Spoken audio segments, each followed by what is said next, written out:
Meron daw palang ilog dito. Ayun, so subukan natin. Doon tayo mag-almusal ngayong umaga. Nakapag-prepare na kami. Dala na rin namin yung nilutong pagkain. Ayan na. Uunahan pa kami nito, oh. Uy, huwag mo food tripping yun. Wala kaming kakainin. Ikaw talaga eh. Let's go. Nag-swimming ka na agad. Eh, doon nga tayo sa ilog maliligo. Mag-ATV nga tayo mamaya.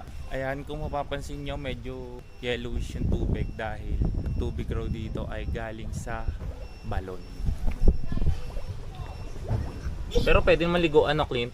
No? Ligo nga tayo kagabi, di ba? Sarap na, malamig na. Halika na, punta na tayo sa ilog. Tara. Yummier! Ha ha ha!